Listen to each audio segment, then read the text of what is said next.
CITS 2.7 is about modeling data. Now, with this section, you will need to have your TI-83 or TI-84 graphing calculator. Again, if you have a different version of that calculator, last year in Advanced Algebra, hopefully you learned how to use it. If not, we can probably walk you through it. They all do basically the same thing, but since what I have is an 83, that's what I will use for the example. What we're doing here is we're going to try and take data and we're going to use it to model behavior. So we do this with a couple of different methods. Okay, the first one is called our least squares. Our least squares regression line is nothing more than if I have a set of data that I can plot and look at to model. I can use that data to hopefully figure out what's going to happen in the future. Now I'm going to use the textbook here a little bit just to show you a couple of different things. If I have data that's plotted in a set of points, now we're used to plotting data that's a line. Well, data doesn't always fit on a nice even set of points. So we have to take that data and try and find a way to correlate it and use it to predict behaviors. So what I'm going to do here, we've got the least squares regression line. This regression is a line that minimizes the sum of the squares of the vertical deviations, which are the distances, of all data points from the line. So basically all it means is this. If I've got a bunch of data points, okay, and I'm plotting them out, I try to find that least squares, which is going to be as close to all the points as possible. And that's going to give me the best predictor, or the best equation that I can use for predicting future events. Okay? Now, if you look at your book on page 238, and I'll pop it up here. You don't have to pull it out right now.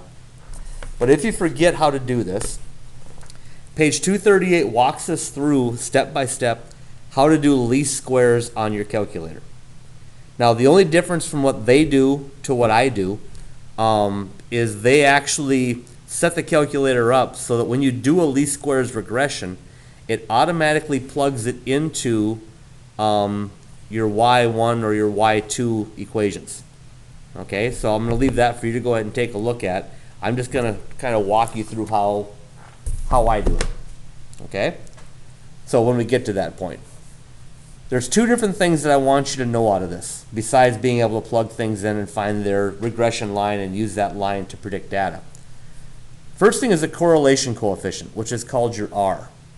Now the correlation coefficient, okay, and when we do our least squares regression lines, you're going to get a correlation coefficient and you're going to get a coefficient of determination.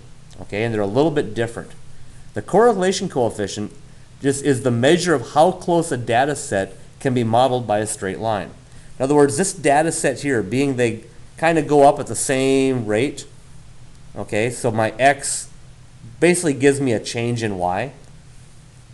That correlation would be fairly close to 1. Now, if it goes to 1 or -1, just means that it's got a slope going up to 1 or down to -1. Okay?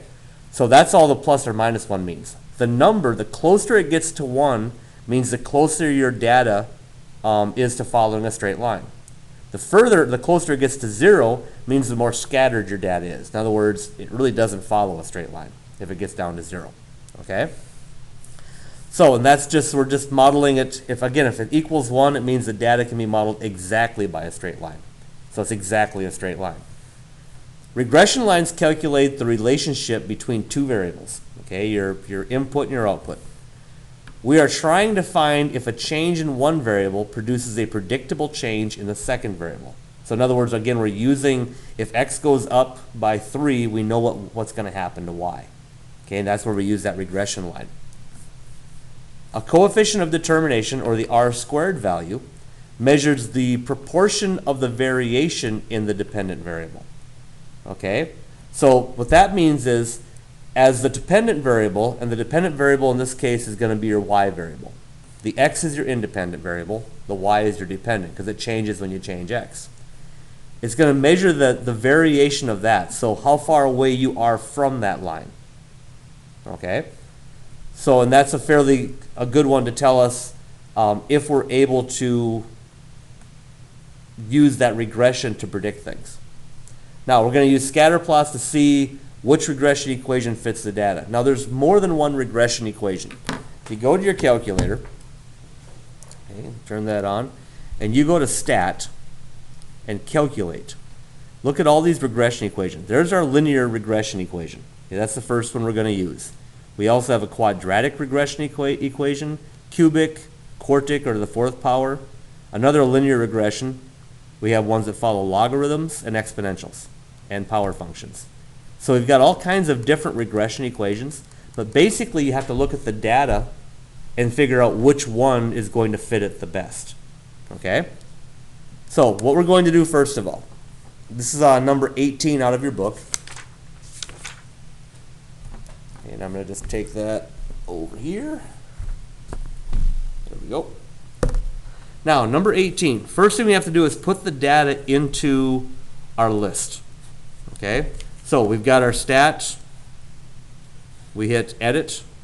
And we've got our two lists there. I've got mine in list 1 and list 2. You can put them in any list that you so choose. Notice I already, just for speed's sake, I already put the data in. So I put the data into the list. Okay?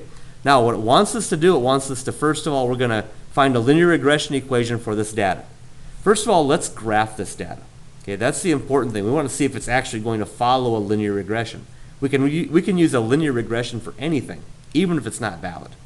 Okay, so the first thing we're going to do is we're going to change our window. I notice my x values go from 40 to 80.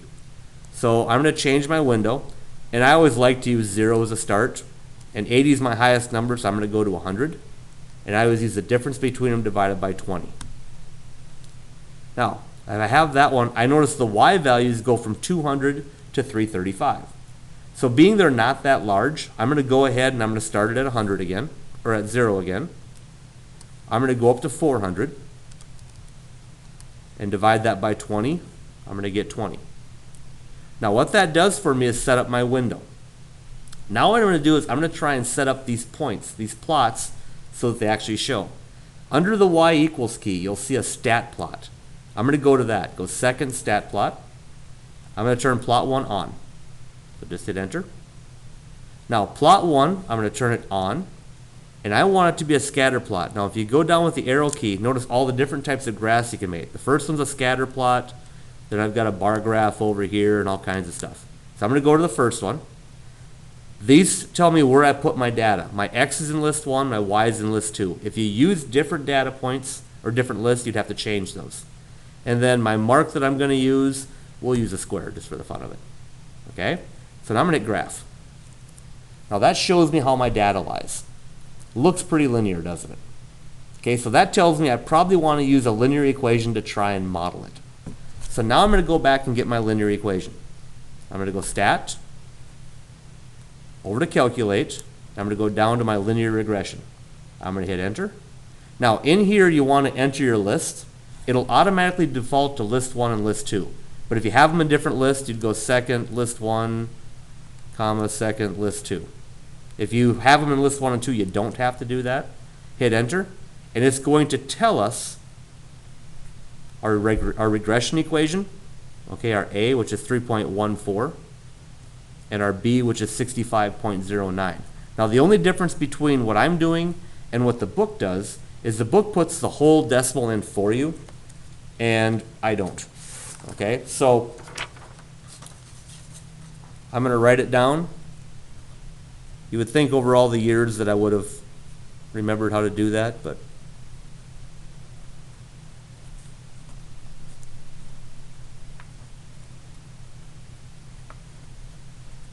okay.